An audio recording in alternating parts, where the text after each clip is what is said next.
It's Debbie, and I had an amazing morning hiking up Del Dio's Highland Trail, just out here out my window. It's just a minimal effective dose workout, and it's a good stack of exercise and morning sunlight. I call it the Dawn Patrol Club when we're outside in nature, exercising before the sun comes up, and it's pretty magical. I find going uphill, run walk. I could do some intervals if I'm doing a high heart rate day, but I get my heart rate up 120 to 140 going up this steep pitch of the hill, and then I run down. Take a moment, gratitude, look around the surroundings, and enjoy. Before that, I get up and I go to the gym, do a lot of mobility work, working on my hips and some pelvis stability physical therapy I'm working on so I could actually get some power from my legs. So I'm having some issues running and biking because my lack of pelvis muscles, but I spend time mobility drills, core work, planks, side planks, and then I do some weights and then try to do some yoga stretches. But lifting heavy weights, mobility, stability, core work, and getting time outside in nature, get your mind right with that morning sunlight, the dawn patrol. Why is red light therapy so important? Why is getting out in nature so powerful? If you're starting to think, what should I do now to be my best self in the future? That's what I'm trying to bring to you on this channel. How can you recreate your current self today so you can be your best self in the future? So at age 50 something, as myself, I'm starting to think, here's what I see is happening to my mom and all of our friends, and what's happening when you're reaching 70s, 80. And then how do people look like they're moving? How are they moving? How are they getting up and down the chairs? What health problems are they having? So as I dive down all these different rabbit holes, I'm on a mission to help learn how we can be fit and healthy from the inside out as we age, athlete or not, it doesn't matter. We should understand how we can take ownership of ourselves now so we can thrive as we age and not struggle. So today's episode, I want to just share my screen about red light therapy and introduce you to what I've been wanting to do for a long time, the Dawn Patrol Club. So I created this hat and we're going to do some hoodies and some shirts, but this will help support the podcast with $30. You can buy online, click on here. I'm going to get some different colors, so let me know what you want. And we'll talk about the benefits of red light therapy and why morning sunlight is so powerful, and looking at the protocols as Huberman's talked about a long time about the red light. And then if you don't have access to red light therapy in the morning and getting out that morning sunshine, we'll go into some options there. Now, let's go through my blog. Viewing morning sunrise. Why is getting out at dawn something that just makes me feel so good? Now, Huberman Lab podcast, they've talked about protocols, and I need his new book when it comes out. I think it's out now on the protocols, but viewing morning sunlight and then sunset.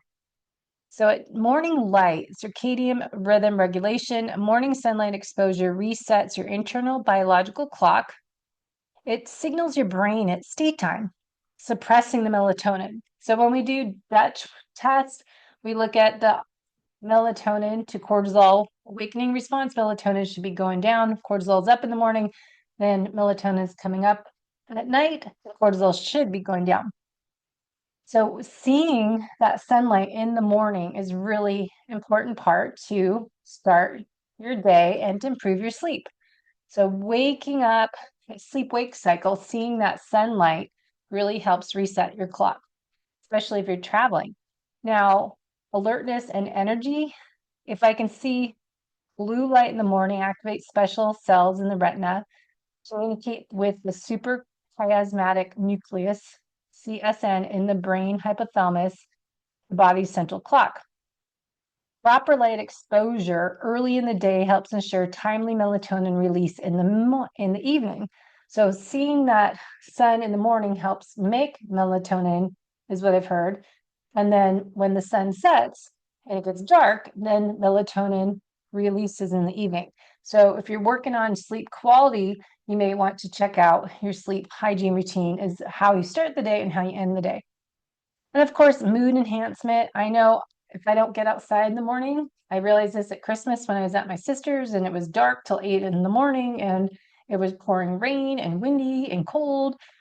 I didn't go outside. We didn't really have long hikes to go in right nearby. So I felt angry, anxious, grumpy, not happy. Natural light is what I needed.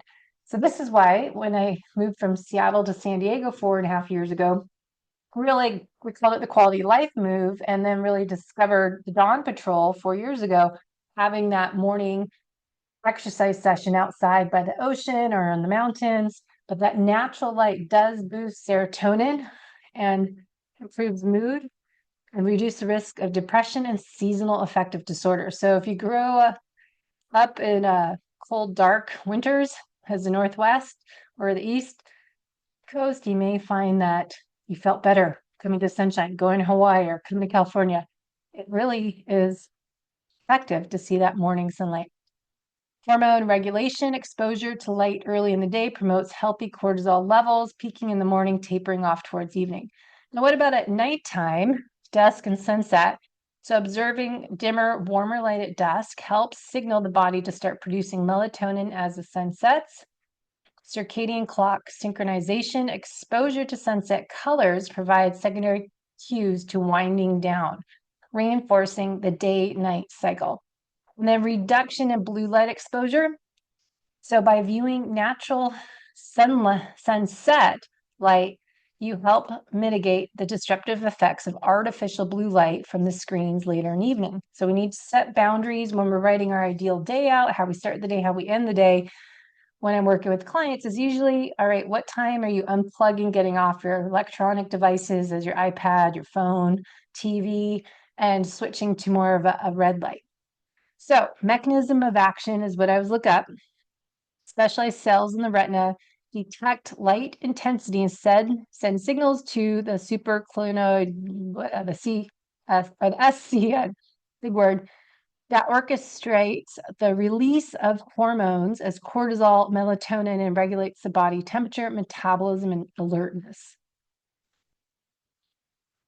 Hormone regulation, that morning light exposure suppresses melatonin and triggers cortisol production. So cortisol is not bad. It's when it's elevated, it should be elevated in the morning to wake up. So that's that cortisol awakening response, CAR, that we can test in a Dutch test. Now, evening light exposure promotes melatonin synthesis, signaling your body to prepare for rest. And as I talked about in another video, Ben Bickman was speaking about insulin and melatonin and why we don't eat 2-3 hours before before bed, because melatonin and insulin are in opposition. So to increase melatonin, we want insulin low. So if you're eating a large meal for dinner, causing insulin to raise, you might find your sleep is disrupted because melatonin is going to go down instead of up at night, as well as putting you in the sympathetic nervous system and increasing your body temperature. And so that might impact your sleep. So next, neurochemical effects. Blue wavelengths in the morning enhance serotonin release. Evening light helps transition the nervous system into the parasympathetic rest and digest state. So what are protocols? Again, Huberman has a lot of this on his website and new book, but timing. View natural light within 30 to 60 minutes of waking. Spend 5 to 10 minutes or up to 30 minutes on overcast days outdoors in sunlight without sunglasses. Note, a lot of people wear sunglasses in the morning, and I don't understand. I get it in the middle of the day, but morning when the sun's just coming up, it's not high enough to cause damage to, well, I don't know if it's damage, but to me, it's not to squint in the sun and have more wrinkles. So aim to view light as early as possible. first hour after sunrise because early exposure aligns the circadian rhythm and ensures proper sleep-wake cycles. So what is the evening protocol? Spend 15 minutes, 5 to 15 minutes viewing dim natural light 1 to 2 hours before sunset. Gradually dimming the light reinforces melatonin production and prepares your body for restful sleep. So tips: incorporate outdoor time, even if indirect. Being outside during the morning and evening enhances light exposure. Avoid artificial blue light. Limit screen exposure after sunset. Use blue blocking glasses. And then cloudy days, overcast days, outdoor light is brighter than indoor lighting. And you can use a Lux app. It's on my phone to see what is a Lux. I used to do that when I was in Seattle. And you can see how much brighter it is and get that right Lux level. So looking at minimal sunlight, bright light therapy box is an option, so that should help. So what is the connection to your mitochondria? So I'm really focusing on the show about mitochondrial health and tying this all together. So mitochondria play a central role by generating ATP through cellular respiration, right? You know that. Now, red and near infrared light enhance mitochondrial function through photobiomodulation, PBM. How does that happen? The red and near infrared light directly stimulate the cytochrome C oxidase in the mitochondria electron transport chain. This enhances ATP production and improves cellular energy output. Now, we've been talking a lot about oxidative stress and how we need to manage it, even more so as we age, especially for athletes. So photobiomodulation reduces the buildup of oxygen, reactive oxygen species, ROS, by optimizing mitochondria function, and this will prevent oxidative damage. Big reason for us athletes, because we're getting excessive reactive oxygen species when we're exercising a lot. And as we age, we have less antioxidant production.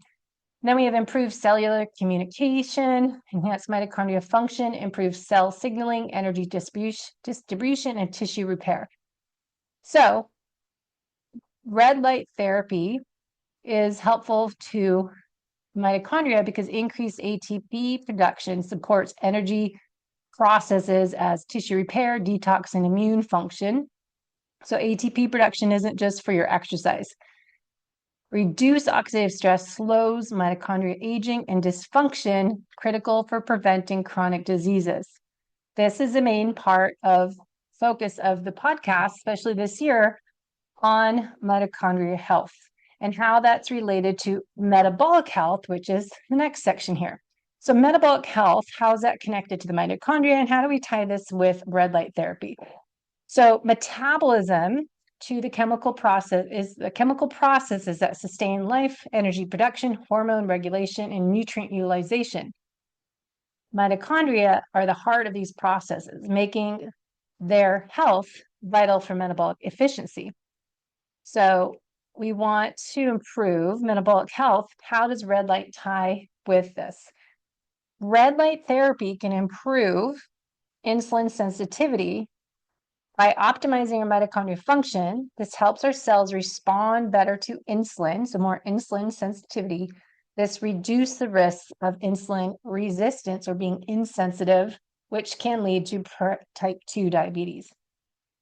Then fat oxidation, enhanced ATP production, supports beta oxidation. That's, remember, how fat is broken down for energy, so fat metabolism. And this, of course, will help in managing your weight and body composition. But remember, we want to increase lean body mass to increase our metabolism, not just focus on fat loss. We want to increase muscle because we want to increase our metabolism. But just we want that beta oxidation process so we can break down fat is part of the problem, not the whole thing. Now, increased cellular metabolism. Red light therapy upregulates these metabolic pathways, and this helps use glucose and fatty acids more efficiently in our cells. Reduction in inflammation, chronic inflammation. Red light therapy reduces inflammatory markers supporting metabolic process and hormone. So I was curious because I have all these red light devices I'm testing out and seeing how they work, but just remember red light therapy, seeing the morning, sunshine, dawn, and dusk, supports mitochondrial metabolic health by circadian rhythm alignment. When sunlight is not accessible, red light therapy is a great option to enhance mitochondrial function and reducing metabolic stress. So getting out morning sunlight, if you can't do that, you can use some red light therapy, making sure you're getting good nutrient dense whole foods diet, natural light, vitamin D, make sure your vitamin D levels are getting tested with your doctor, but getting more of 60 to 80 suggested, not under 20 to 30 is what a lot of the labs say is good for vitamin D. I would say much higher, but is what I've read. So red light therapy helps in recovery from exercise, helps reduce inflammation, support muscle repair, and this will help also metabolic efficiency. So the Dawn Patrol Club is what we're starting here. So it doesn't cost anything. You just buy a hat, support the show. But why? We want to optimize circadian rhythm. Morning sunlight exposure helps reset internal clock, aligning your clock with nature's rhythm.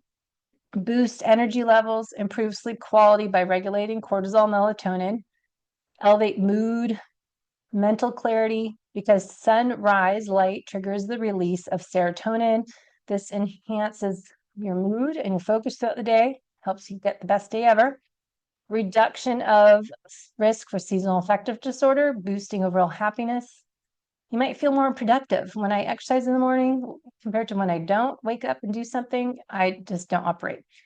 Improve physical health. Sunlight exposure supports vitamin D production, boosting immune system, bone health, helping metabolism, hormone balance, community, getting outside with like-minded individuals, early rising. It's what I find to connect more with people that are going to bed at 8 o'clock as we are, and getting up at 4:30 to wake up and work out. That's what the Dawn Patrol Club is. People that are like-minded, the cool kids club, they're going to bed early, connecting with nature, thriving in the outdoors, getting that fresh air. So if you want to be part of the Dawn Patrol Club, I'll send you this link. We'll get some hats made as well, but you can click on this link, the Dawn Patrol Club, and I will share it with you. Get your hat. We'll get some hoodies and sweatshirts and more. So again, we talked about this the other day. I found this article. I didn't know Oprah's still around doing her thing, but Oprah Daily talking about red light therapy, LED light therapy, and the benefits of it. In this therapy, red light penetrates upper and deeper levels of the skin cells, turns into energy. What are the benefits? You can read all this. I'll put this link in the show notes. Red light therapy at home. Well, there's different ones we've talked about. You can get red light therapy, learn the basics of red and near infrared light on mitoredlight.com. Red versus near infrared light, I find interesting. Red light therapies, RLT, photobiomodulation, is low-level red and or near infrared lights to treat skin and other parts of the body. So red light therapy is thought to increase cellular energy, help repair and regenerate cells, increase blood circulation, and reduce inflammation. So there's different devices. You can look at this. I talked about this the other day, but increasing the mitochondria. So tying this always back to the mitochondria. Best studied mechanism of action surrounding red near infrared light therapy. Stimulation mitochondria energy in the cells. All molecules and atoms absorb specific wavelengths of light. They help absorb red and near infrared light. Cytochrome C oxidase works on the electron transport chain. And the electron transport chain is what drives the synthesis of ATP without getting too exercise physiology-ish. So red light therapy is thought to improve efficiency and speed up the electron transport chain so we get more ATP available in the cells and in the body. This increased energy is supposed to help many of the benefits red light therapy is for. So these benefits are because of the mitochondria getting more energy.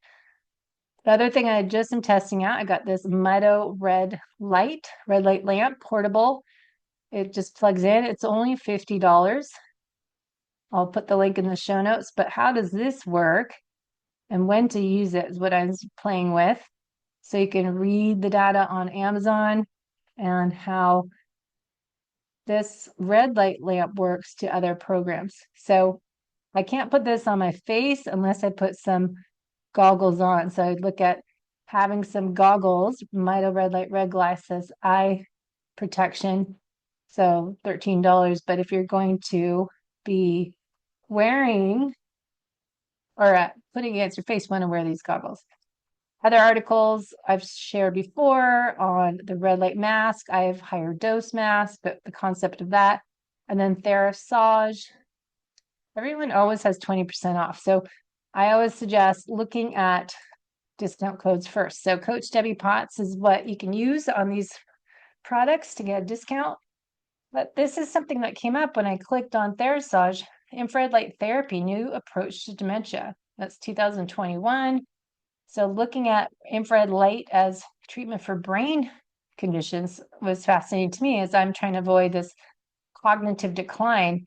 And so this article talks about how the near infrared light elicit a response in cells and tissues, and how these different light devices can help. Look at this. Explain how PBM works in the body, it's necessary to deep dive into biology of human cells. Inside these cells are small bean-shaped structures called mitochondria. Mitochondria generate energy that the cells need to perform during light treatment. Light particles called photons enter the body and interact with the mitochondria. If the wavelength and duration of the light exposure are correct, so you got to look at these products, are they medical grade? What's the dose and the duration? That's what you have to check. But when the cells become damaged, ATP levels can decrease. So when mitochondria decrease, they don't produce energy. So this impairs cell metabolism and inhibits healing. So increasing ATP in a cell may help restore function. So long article here, but something to look at too if you want to learn more about avoiding cognitive decline, Alzheimer's, dementia with deep brain stimulation and photobiomodulation. So can we pair that together? I would think this is super fascinating to dive into, as so many people have Parkinson's, Alzheimer's, and I don't want to have that happen. So again, improving our current self so we can be our best self in the future. So check out my link in the show notes. Strive to thrive and not struggle as you age. The Dawn Patrol Club. If you want different colors, I can put them in different colors. All right, so here's what the Dawn Patrol is about. If you want to join the club, just get a hat and then we'll start Instagram posts I have set up. The Dawn Patrol Club 2025. Let's be part of the cool kids club. Go to bed early and wake up early.